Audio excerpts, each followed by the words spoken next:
सामने वीडियो में आपको दिख रही हैं काव्या कर्नाटक। इसी तरह की और भी बहुत सारे जो हैं वो इन्फ्लुएंसर्स ने विपक्ष के इस मुद्दे को बहुत बुलाया कि मल्टीपल वोट्स डाले जा रहे हैं, एक ही इंसान 4-4 वोट डाल रहा है, जो विपक्ष ने पीछे कुछ दिनों में मुद्दा बनाया। इसमें विपक्षी पार्टी कांग्रेस ने ये दावा किया था कि वो ऐसा बम फोड़ेंगे सरकार के ऊपर कि सरकार के होश उड़ जाएंगे। लेकिन ये पूरा नैरेटिव जो है वो फेक साबित हुआ, क्योंकि जिस जिस इंसान का एविडेंस में नाम दिया था कांग्रेस ने या कहीं विपक्षी दलों ने मिलके, वो सब ने इसको जो है वो डिस्क्लोज कर दिया कि ये सब नैरेटिव है और ये उनके बारे में मिसलीडिंग है। उनके नाम का दुरुपयोग करने के वजह से अभी जितने भी पीआर यानी कि जितने भी इन्फ्लुएंसर्स हैं, ऑनलाइन सोशल मीडिया से जुड़े हुए लोग, जैसे काव्या कर्नाटका, इस तरह के जितने भी लोग हैं जो सोशली बहुत कनेक्टेड हैं और मिलियंस में इनकी फॉलोवरशिप है या सब्सक्राइबर्स हैं, इन सब के ऊपर लीगल एक्शन होना तय है।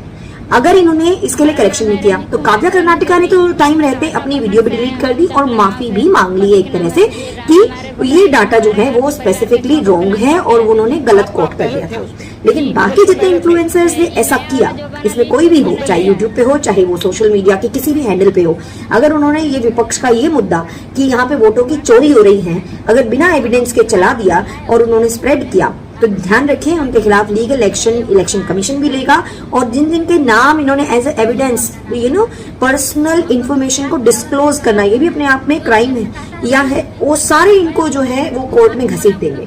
तो इनको सबसे सेफ पॉइंट क्या है, उससे नैरेटिव को वहीं पे छोड़िए और कुछ और काम करिए। तो यही इन्होंने अपने लिए सेफ रास्ता चुना है और ये सही भी किया इन्होंने। लेकिन यहाँ सबसे बड़ा क्वेश्चन ये है कि जब राहुल गांधी जी ब्लेम करते हैं सरकार को कि सरकार जो है वो वोट की चोरी कर रही है, और ये इलेक्शन कमीशन का डाटा है जो उन्होंने पन्ने पन्ने उन्होंने दिखाए थे, पूरी की पूरी इतनी सारी बुकलेट दिखा दी। जब उनसे इलेक्शन कमीशन ने कहा कि आप मुझे ये जो आपके पास पेपर है ये मुझे एविडेंस के रूप में विद एफिडेविट सबमिट कर दीजिए, क्योंकि लीगल ऐसे ही प्रोसेस होता है, आप प्रोसेस को ब्रेक नहीं कर सकते, आप कोई स्पेशल नहीं है।